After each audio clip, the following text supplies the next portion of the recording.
from discussing how one can innovate in making money, we are now moving towards discussing how we will make a difference.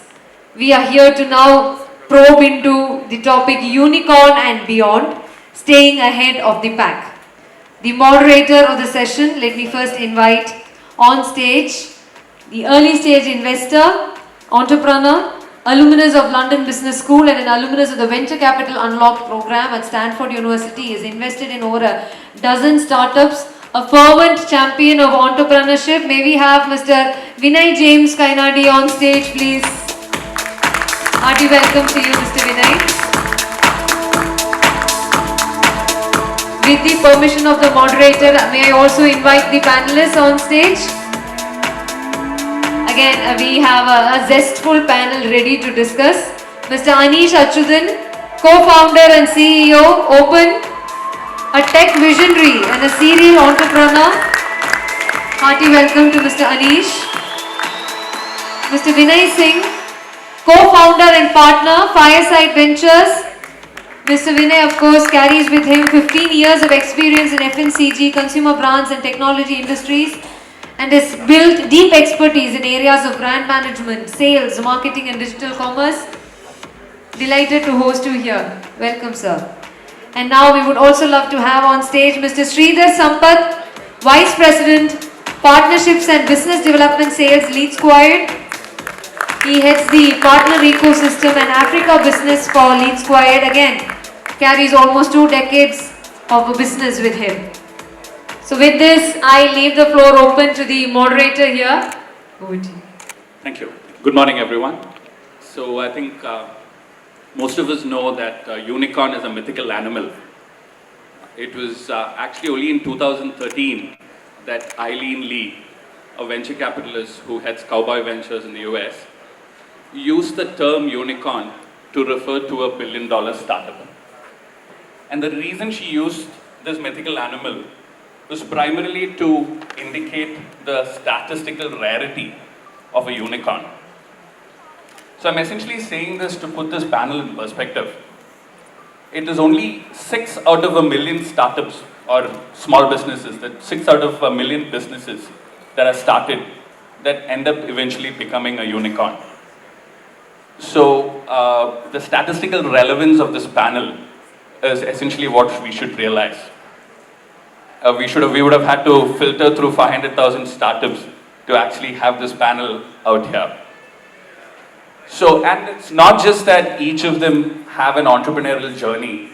It's also that they've actually experienced this entrepreneurial journey through different vantage points. So you have Anish, who's a primary founder who actually took Open Financial Technologies, the world's fastest growing digital banking enterprise, from ideation all the way to the unicorn stage. So he could share his experience from a primary founder's perspective. And then we have Sridhar Sampat from LeadSquared, who actually joined LeadSquared in 2019 when the company was valued at just $3 million. And he's actually seen the entire journey as a senior corporate executive. So he's gone through the whole entrepreneurial journey from the eyes and from the perspective of a corporate executive. And then we have Vinay Singh, who has actually been a part of multiple entrepreneurial journeys. He heads Fireside Ventures he's a founding partner at Fireside Ventures. He's gone through unicorn journeys like Mama Earth and Boat. And he's also seen a lot of other startups. So he might probably be the most equipped to kind of help us identify patterns in what differentiates a unicorn and from the rest of the pack. So looking forward to start out with, I'll probably ask Anish to briefly describe Open and how he came up with the idea and what his role has been with Open. Good morning, everyone. We started Open in 2017, and the primary idea behind Open was, while I used to work with the previous organizations, PayU and Citrus, we used to deal with a lot of small businesses. And one thing while interacting with these entrepreneurs, I realized is that business banking is broken for these entrepreneurs. They have to use different systems to manage their finances, like a separate invoicing software, separate banking systems, separate payroll. So that's what Open does. Today we have close to 30 lakh small businesses using the platform. We manage around 18,000 crores in current account deposits. In a year we process close to 2,75,000 crores of annualized transactions. My role primarily, I'm a founder and CEO at Open, so part of the initial 4-member team which started out. Great, so it's not just you founding a unicorn yourself, but enabling an entire ecosystem of 30,000 small businesses. It's excellent. And Vinay, I'd like to know more about the investment theses of Fireside Ventures and your role, what you focus on at Fireside. Sure. So I think it goes back to my journey as well. I started life as a marketeer in Unilever, and in 2013 felt very uncomfortable in my shoes, saying the whole world is going digital and we're still doing store-by-store distribution and newspaper ads. So I thought I have to learn and upskill, otherwise I'll be irrelevant. So that's when I had my own. I did have the kahunas to start my own startup, so I joined a startup to learn the ropes, and then eventually after the Series C, Bank Bazaar, I moved on to found my own company called Stepney. And this was in the auto data analytics space, and after about 3 years of running that, I sold that a how do we combine this whole new digital ecosystem and how consumers interact with brands? And I think it would have been, the logical answer would have been, okay, start another startup. But then when I looked at it, there were so many different supply chains. There's apparel, there's footwear, there's personal care, there's electronics, there's home furnishing, metal that you use at home in your kitchen and cookware, etc. I said, one startup can't actually be or create alpha across all these supply chains. And maybe there's a fund strategy is required to really harness this opportunity of consumers not only discovering brands, but also consummating transactions online. That was the inception of Fireside. And we've been well supported by a lot of incumbent brands in the industry, also large families who run and build large brands in India. Apart from obviously our financial investors who've looked at this opportunity emerging, who were there to support us when in 2016 it wasn't a theme, and today continue to deepen their engagement. So you've had the same LPs reinvest in your 3 different funds. The third fund was just closed, wasn't it? Yeah. That's one of the things. So we, as opposed to a lot of other funds, we pride ourselves in the fact that we are largely a domestic LP fund. Secondly, deeply connected with the ecosystem in terms of the incumbent brands like Unilever, L'Oreal, ITC, Mami, or families who've built large businesses like Cipla, Borosil, Hero, etc., who continue to partner with us and keep deepening the engagement.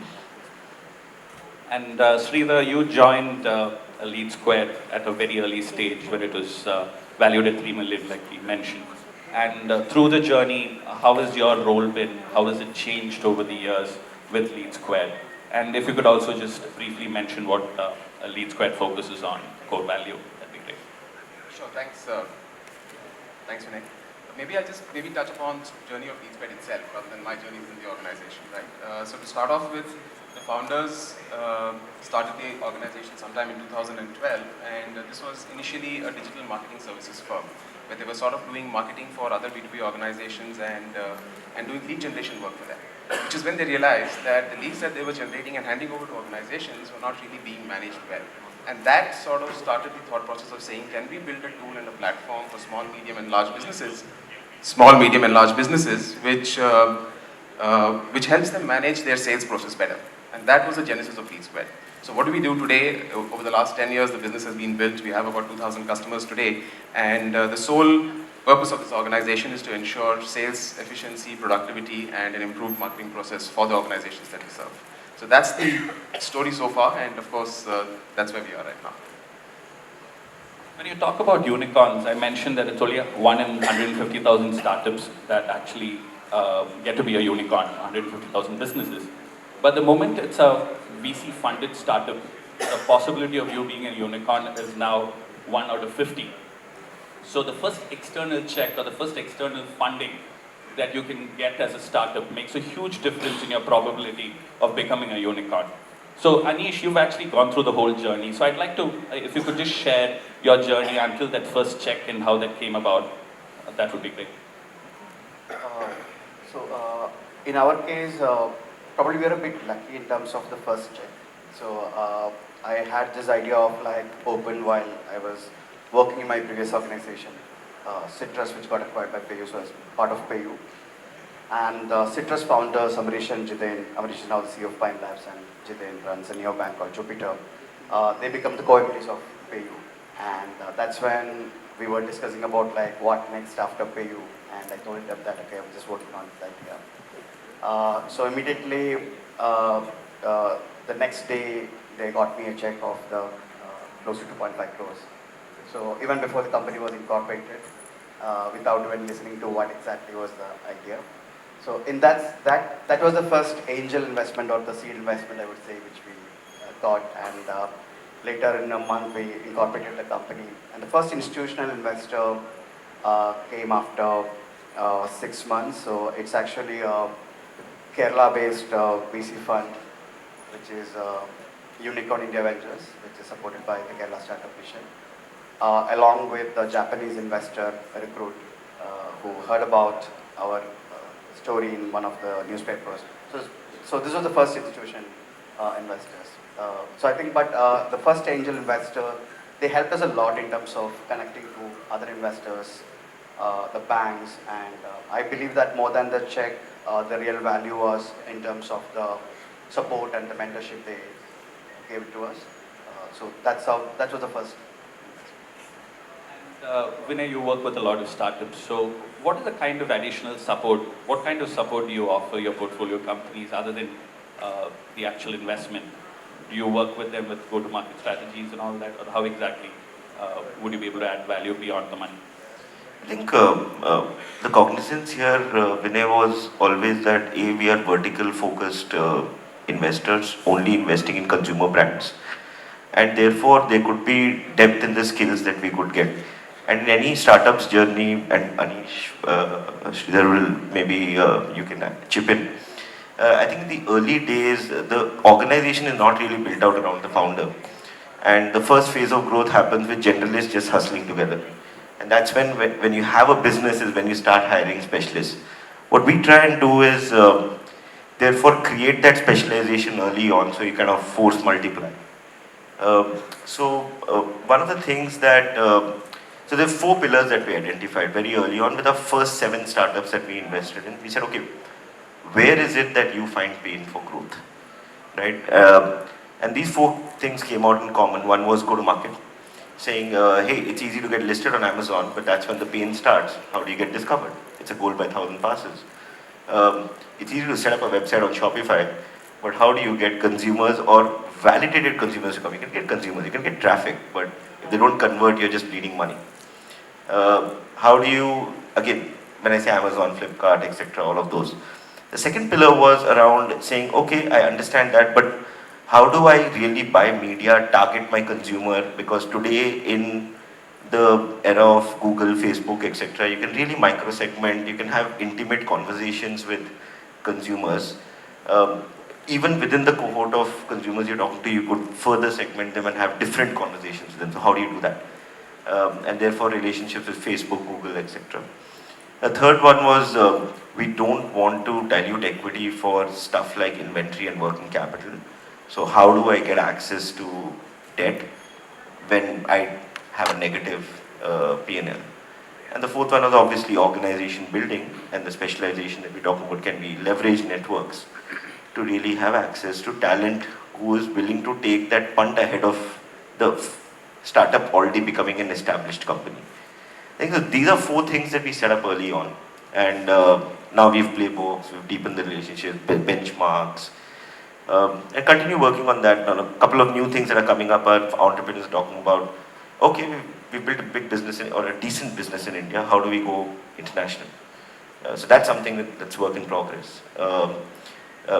Now, entrepreneurs are talking about omni-channel. and saying, okay, we've got a great business on our D2C website, on online channels, how do we go offline? Do each of us have to go and build our own sales teams, our own distribution teams? Is there a different way? Those are the stuff that we continue to think about. So in the context that you mentioned, working capital financing, a lot of the startups, early stage ones right now, are looking at opting for revenue-based financing schemes versus equity dilution. How exactly do you see those options? I think there's a whole piano right available for, so you have revenue-based financing, you've got venture debt, you've also got a lot of family offices are happy to put up mesh debt structures for startups for working capital.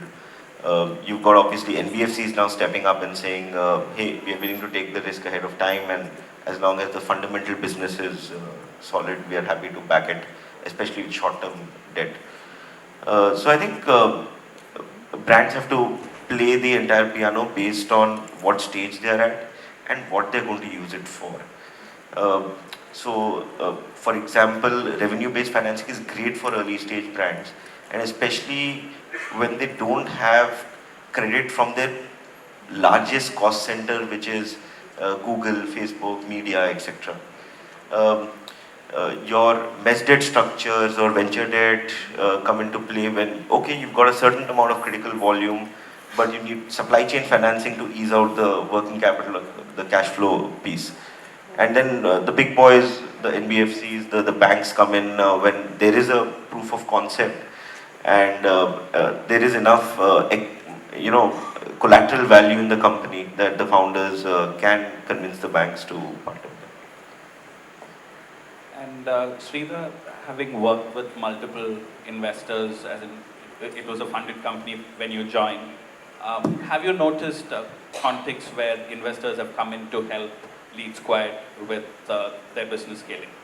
Yeah, absolutely. And I think even before that, with some of the early stage investors and angel investors, so LeadSquared was bootstrapped for about 6 years before we got our first institutional investor, right? The initial early stage investors, at least in the B2B SaaS environment, they help us with their network. That's the first point of help you get. You get probably slightly better access to talent through the network of the investors. You probably get slightly better access to a few customers that you really want to target, right? But I've also seen within the metrics that we track within our own organization, as we've gone through rounds of funding, I'm seeing the maturity coming in how the business is handled. Right? The KPIs that you're setting within the organization, the financial metrics that you're setting, the sales targets that you're mapping, all of these are changing, and obviously some of these changes are driven by the investments that are coming in, and they bring that sense of control within the organization. Because otherwise, as a startup, you're completely focused on growth, you're trying to add customers, you're servicing customers, but is there a control around the organization, and are you all pulling in the same direction, right? So some of the investors, they do help with that, and we've certainly seen that change within LeadSquared happen for us as well, which is a good positive for us. I'm sure it'll be a lot more predominant when it's a context like Fireside, where you actually go deep into a space and you build expertise which can be shared with these early stage startups. One of the first elements or elements that can kind of determine the direction and the scale at which a startup can grow would be the founding team. So I'll start with Anish. How did you first go about putting together your team? What were your thoughts on the process? For Open, since we operate in the digital banking and the payment space, it was very important for us to have a experienced team initially, because technically I need to have a partner bank where I need to use their license and their infrastructure. So you can't like simply go to a bank and say that I'm building a bank and I will write on your license. So it's starting with the banking alliance person. So we got someone who's like around 12 years of experience. But again, convinced him to join the startup by taking a 75% pay cut from what his current salary was. And the good part was that I used to work with him. So the initial 80% of the team... So you offered him equity? Equity, yeah. So the initial 80% of the team, I had worked with them in the past 4 or 5 organizations or startups together. Again, in the same domain. So one is like the comfort of like having worked with it earlier. Second is like the domain expertise. So that is how the initial team was built. And I think it was like very important for us to have that team. And Vinay, have you noticed patterns in the kind of founding teams that can probably differentiate themselves and be the unicorn founders versus any patterns or general themes that you would probably be able to pinpoint? I know it's not very easy, but generally. Disclaimer, I've only evaluated and worked deeply with startups in the consumer brand space, so this might be only relevant to consumer brands, might not absolutely be relevant to technology or any other domain. But what we've seen is some kind of either domain expertise works. You need to have some context of what you're trying to build. Either having worked in a startup in a similar space, worked in a larger company in a similar space, worked in a complementary space. So for example, one of our founders, fourth generation tea planter. His, his family has been in the tea plantation business and he wanted to build a tea brand. Supply chain was sorted. So at least one problem ticked off and he could focus on the others. Another one of our founders was the director of sales for electronic goods in one of the leading brands, and he stepped out to build an electronic brand. So another one came from the Hindustan Lever Coca-Cola pedigree, and then built a FMCG personal care company. So I think some kind of domain expertise, whether it comes from supply chain, whether it comes from subject matter expertise, previous experience, does matter. I think the second one, as Anish was also rightly saying, was network. Saying, can you put together your first set of believers around you who can fill in for the gaps that you have as a founder? And are you aware of what you're good at, and more importantly, are you aware of what you're not good at? I think that's super important, especially in co-founding teams, the 2 or 3 co-founders. They should know what they're good at in totality and what they aren't. And the third one is, I think about decision making, because this is especially true for slightly larger co-founding team. We think more than 2 is a crowd. Usually we feel a little scared. Not that we haven't done deals with larger co-founding team, but then how does the decision making happen? Who calls the veto or the casting vote when there is a disagreement in the team, and there will be. And people having the maturity to acknowledge that. I think those are things that we look for. I think the biggest one, and without this there is no deal, is why are you doing what you're doing beyond creating wealth? Of course, wealth will get created, but why would you be excited to get up and do this, when there will be 10 challenges in front of you, and it will happen in the journey. So there has to be a purpose, and that, especially in the business of brands, is important, because that boils down to the purpose of the brand, which goes into the brand communication and proposition as well. You cannot separate brands from the founder personalities in the startup world. So I think these are a couple of things that we look for. And Sridhar, you've worked with your founders, isn't it? The founding team closely. And what have you noticed in the dynamics and the synergies that they can bring together? Role responsibilities, how it's broken down, how can it seamlessly be taken and scaled, working together with synergy? Sure. So, but firstly, I have to acknowledge what Vinay said, and I think it cannot be stressed on enough that a founder be self-aware of what their gaps are. I think that is one of the most important points, beyond which otherwise it constrains the organization from growth. You can manage the first few months, first few years of business probably, maybe your first few deals, but beyond that, if you have to grow, the founder has to be aware of what the limitations are and hire to plug those gaps. Right? So that's a very important point that Anish brought up. And secondly is the jugalbandi that the co-founders play. Right? You have to have co-founders who are in sync with each other and understand what the other person is trying to do, and get the teams to then pull in the common direction. Right? So for example, within LeadSquared itself, we have, and like you mentioned, it's the founder's personality that gets imprinted on the teams and on the organization as well. Right? So we have 3 co-founders, one looking after business, one looking after ops, one looking after the product. So very clear strengths, very clear personalities, and they are driving that across the organization as they keep building this organization as well. So within what I've noticed within our organization, of course, is that the co-founders have been clear about their strengths, which is one of the reasons why the company has been able to recruit and attract talent as well. They've been able to retain because they give them the free hand once recruited. They give them the free hand to go ahead and do what they have hired the specialists for. And finally, they've been able to acknowledge each other's limitations and strengths and build around it for the organization as well. So yeah, I think those are very, very, very good points that Vinay touched on.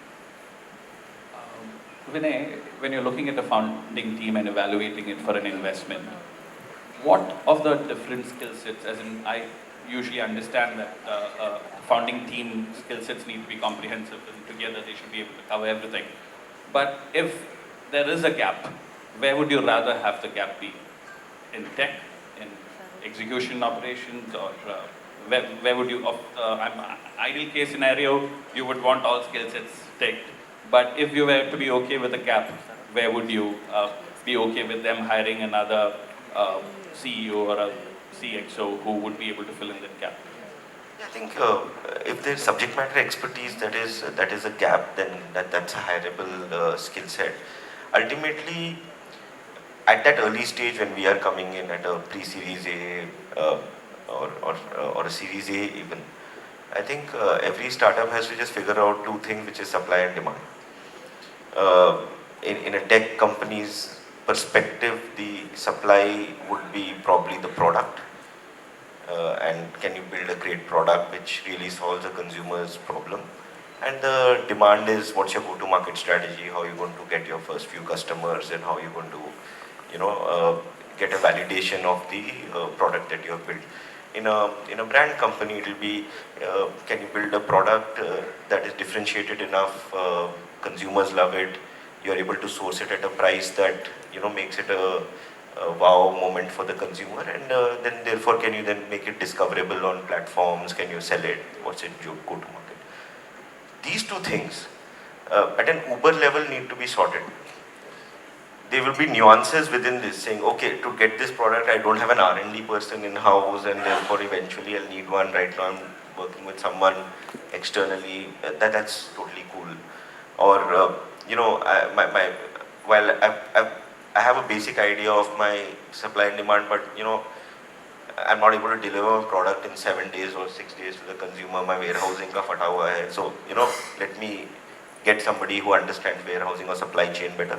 Those are nuances that one will have to live with, and that's the joy and excitement of building something, right? But I think at an Uber level, these are two things that need to be somewhere anchored to say, mota mati, this we know that here is how demand will happen. This is the go-to-market strategies. Yes, within that, for example, I'm not an offline guy, and having that self realization to say, let me get somebody and hire somebody from, let's say, an ITC or a Marico who understands offline very well, but the rest of the stuff I'll figure out. That's fine. So innovation is a big theme, big part of what this TiEcon is all about.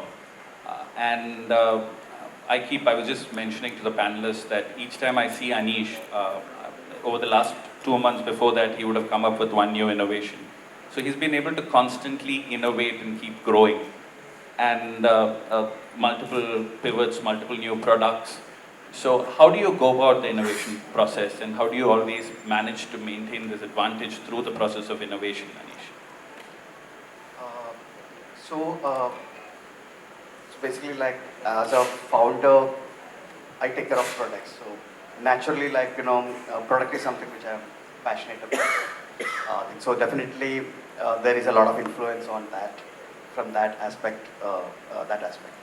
But otherwise, for us, when we came about concept of neobanking, it was as concept-wise, we're the first in Asia. So there is a lot of challenges you go through as a first mover in terms of regulations, in terms of convincing others. And then once it gets established as a category, like today there is around 20 plus neobanks and close to 3 billion of investments that have actually flown into that. Now it's very important for us to actually continue the leadership, because initially for us to convince a bank probably took around 12 to 18 months back. Now for a new player it would be just another 2 months to 3 months. And then able to offer the same set of services to the end customer. So how do you actually differentiate your offering from the customers as well? Now, innovation is also a double-edged sword, right? Because typically when people are very passionate about things, they keep trying a new idea every day, which can actually lead to a failure, basically. So it's also very important at some stage to start listening to your customers, understand what they really need, because some things may look very fancy by reading about some startup which did it in New York or in the US, and you said that hey, it would be cool to actually bring that, but India would probably like a very different market. So you need to have a perfect balance between like what your customers really need. At the same time, you need to constantly innovate to stay in the game basically, or continue your leadership. And yeah, I think these are the few things which we. Any example you might have of how you've listened to a customer, came out with a product or an offering, and it actually worked out well for you guys?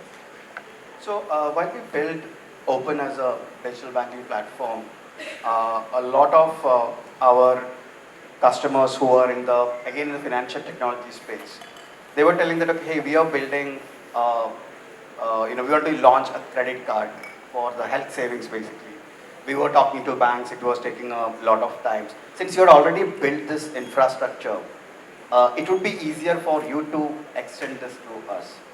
So that's when we realized that, okay, the platform which we built, while it was primarily target the SMEs, but we had built an entire financial infrastructure where we can help anyone to launch a banking service or a credit card. So then we actually started this as a separate subsidiary, the same infrastructure which we built for Open. Now today that is actually contributing to around 15 to 20% of our revenues. Now at the same time, I'll also take about another example. It's not a customer, but one of our banking partners, which is ICICI Bank, which was powering Open. They came back to us and told like, okay, while you're offering a very enriched internet banking experience to your customers, I'm offering the plain vanilla internet banking. So can I white label your solution and offer it to under my brand? Initially we were skeptical, but we did a pilot with them. They launched a neobank under the brand name called Bank Connect. Then today 14 out of the top 15 banks, including the likes of an SBI, HDFC, followed suit. Now that is another unit, but again the same infrastructure. We didn't actually create anything. So that contributes another 20% of the revenue. These are like few examples. Great innovations and great examples. Vinay, a question to you. So there are a lot of these startups who keep talking about innovation, and sometimes you notice very sustainable competitive advantages that come out of innovation. And at times, it is just a very minor organic change, like a feature innovation and all that, which is not going to be a sustainable move for the startup. How exactly would we be able to define and differentiate between both? If for the sake of the founders here, how exactly would they be able to evaluate an innovation and see whether it's actually going to give them a sustainable competitive advantage or not? It's a $1 billion question. I think if one were able to look into a crystal ball and say, in 2011, Facebook was going to be what it is today, then, people would have valued it back then as well. It's difficult when you are in the moment to say whether this innovation will become very big. Obviously, there'll be early signs for it. I think at least what we work with our startups on, and what we've learned from a lot of successful entrepreneurs is they build a process and a DNA of innovation in the company. And that's what they hang their hat on, and saying that yes, there will be 8 out of 10 failures, and that's fine. I need to have a fail fast approach and have a tolerance for failure. But that 1 out of 10 that really hits it out of the park will be the next growth driver for me. So, for example, as Anish was saying, listening to your customers or your consumers, you need to have a process for that. It has to be both qualitative as well as quantitative. Maybe in a B2B scenario, it is more qualitative because the number of touch points are lower. But in a B2C, certainly you need to have a quantitative mechanism to look at data at large scale. As an input into your innovation process, you need to have a culture for innovation in terms of listening to your consumers. So for example, in a lot of startups, very successful consumer startups that we have looked at and evaluated, even outside of brands, everybody talks to consumers. That's culture. You might be a person handling warehousing, where you have no interface with the consumer, but you are also talking to a consumer. And one suggestion from you on changing how you present your product to the consumer in terms of secondary packaging, in terms of timelines of delivery, could actually improve metrics for the company overall. You never know. So the process, the culture, that's important. Founders need to create therefore, then around this kind of like a environment of innovation in terms of having the ability to fail fast and move on, and not get stuck with not fall in love with their own ideas. Uh, it's hard. It's hard. You put a product out there, a lot of blood, sweat, and tears, and if there's no appreciation for it, say, okay, let me do one more little iteration and see if it works, and then that one iteration becomes 10 iterations. Before you know it, you're stuck. So I think these three would be the. Since you just mentioned that, in fact, this is another question I had about how to kind of decide when you need to pivot or you just need to give up. Because I would say a lot of, especially in emerging ecosystems like Kerala, I have a feeling that one of the biggest problems that founders have is that they don't fail fast. By the time they fail, their house would be mortgaged, they would have huge debts all over the place, and they finally get to that point where they're stuck with the startup and just cannot fail. And through the whole journey, they keep pivoting, and it's the pivot that kind of convinces them that they can continue and probably this will work. Any insights on how you can actually evaluate whether the pivot can? Again, I know it's a $1 million question, but any insights, frameworks that you might be able to share, and when exactly do they actually need to pull the plug and call it quits, and when they could probably pivot?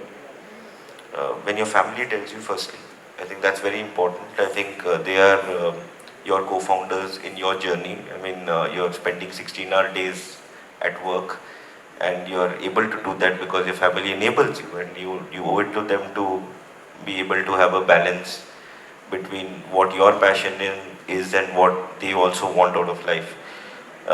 And therefore, I think that could be a big criteria. I think the other biggest thing that at least we keep looking at, and in fact it's a great way in which we measure our double down checks as well, is we look at 5 hours in our business, right? What's your reviews? How is your customer reviewing your product? How are they rating you? What's your retention rate? Are you able to hold on to customers? What's your referral rate? Are they so delighted that they're pulling other people in and creating virality? And what are the reasons for your returns or cancellations? And having a benchmark across similar companies. So let's say home decor, lifestyle, clothing, apparel, accessories, all are low frequency kind of products. Food products, packaged food might be high frequency. So you kind of iterate between the two, and you look at within that category what are the benchmarks across those 5 hours, and see if after having invested a certain amount of money into a new product or a new geography or a new channel, are you hitting those benchmarks? And if you're not, then have the dispassionately look at it and say, okay, fine, this is not working. I've spent the money. Most startups in half this money have achieved this. Let me try it another way. Yeah, it makes sense actually. And Sridhar, being in the SaaS space, and that too in the lead management, it's a very focused area. Innovation within those boundaries well defined. How have you seen it over the years with LeadSquared? Yeah, so at LeadSquared, what we've done is we've taken sort of a use case led approach, right? So we have like a minimum viable platform, so to say, which is available with us, which probably can fit into multiple sectors, multiple categories of customers. But over the years, what we've done is try to identify and look at micro verticals. Now, even as we go into geographical expansion, and even before that, we've been looking at micro verticals within larger segments, like take education. It's a very big segment, right? Can we slice and dice it further to see a segment? And does LeadSquared have a use case fitment there? And once we identify wealth management, stockbrokers, for example, within the larger financial services space, right? So we've been trying to identify use cases where we have a lot of fitment, and there it is, of course, you tell the sales teams to go and try. You will make mistakes, there will be some customers who get annoyed with you and leave. But in that effort of trying to identify customers who actually are delighted with the product you serve, then we start looking at, can we now go aggressive with that vertical, micro vertical? Can I become the owner of that vertical? Because like Jack Welch said a long time ago, you have to be number 1 or number 2 in a vertical, otherwise, you're not building a sustainable business which will be profitable in the long run, right? So while we're not taking it at a large industry level size, what we're doing is identifying use cases, looking at micro verticals, and trying to see if we can own the micro vertical before we expand. So even our product innovation, product development is all driven by these use cases that we identify and then put our money behind building extensively for that particular micro vertical that we've identified. And Anish, again, I'll have a question about funding. Through the journey, does funding get any easier? Fundraising? I don't think it gets easier. I think each stage of your funding is like a different experience, and it has got its own challenges. The initial stages, I still feel like till around the Series B stage, mostly the founder and the story is what that gets you the funding. But after the Series B and above, then the other metrics becomes important. How the leadership team, the KPIs, how are you actually growing your business. A lot of those things becomes much more relevant in that stage. And also, as you further move from C to D, then your accountability and the responsibility increases, because then there is a lot more expectation out of you, and you don't suddenly grow from, last year was different, but $1 billion to $2 billion in 6 months or 12 months basically, right? So that pressure started coming into the thing. So I don't think it becomes easier. Life will always, it's just like when we are in school, right? When you're in 5th standard, you will find that, okay, maybe once I'm at 10th standard, then I can go out, buy that chocolate and things like that. But when you reach 10th standard, then you will realize that, okay, maybe the guy in 12th standard actually has. So the same kind of experience is that. So I don't really see there is any, it becomes any easier like as you increase more. You've managed to nurture great relationships, because I see through your Series B, C, D, there have been a lot of follow-on investments that you've managed to get from the same investors, and that too marquee investors. So how do you manage that? How do you maintain these relationships with these investors? Any particular advice that you might have for founders? Yeah. So I think it's very important to, because you also need to think from the investors' angle as well, because everybody thinks that, okay, an investor, it's very easy to write a check or reject other things, but there is a lot more. They also have LPs and other commitments. You also need to understand for certain funds probably after a particular period, like, they have to actually return the funds, and they have their own pressures as well, right? So, and also many times, like after raising a fund, we may feel that, okay, maybe the investor doesn't have access to financial rights, so I don't need to keep him informed. So it's always a good practice to actually understand think from an investor's perspective as an entrepreneur, send them informations regularly, updates about the company, because they also wanted to know what. You don't really have to go through each and every stage depending on the rights of the investors, but at least keep them informed. And also it's very important to build a smaller team in the initial stages to engage with the investor relationships, because investors can help you a lot in terms of managing your board meetings. They can actually help you a lot in terms of the tough situation as well. So engaging the investors is very important. So we had always done that right from the beginning. Thankfully, one of my other co-founder, Dina, she has always been a CFO of companies where she had raised funds. So bringing a lot of those practices as well. And then in majority, we have around 14 investors. Majority of them had participated in all our rounds basically. So I think this kind of engagement actually helped as well. And that's what I would also advise every other round. We were requested to wrap up the session earlier, as the whole the event is running a little late. So we'll probably wrap up right now. That's okay with everyone. So, all right. I think we are done then. Do we need to take the questions or refrain because, yeah. Thank you very much. Thank you. And I request the moderator to present the giveaways. Girls, please. Some salient points were raised in the course of the discussion. Thank you. Thank you, Mr. Anish Achuthan. Thank you very much for reminding how sometimes innovation could be a double-edged sword. It is important to note that mimicking innovation from another geographical area can be quite challenging. Thank you, Mr. Vinay Singh. Thank you again. And again, thank you to Mr. Sridhar Sampat as well. Sometimes looking at micro verticals is a lot more important and more advantageous. Thank you very much, the entire panel, Vinay ji, and that was quite a conversation that was very humble. Vinay पूर्ण रूप से बातचीत हो रही थी, लेकिन they are all big players, being very modest. Thank you very much, gentlemen. Thank you.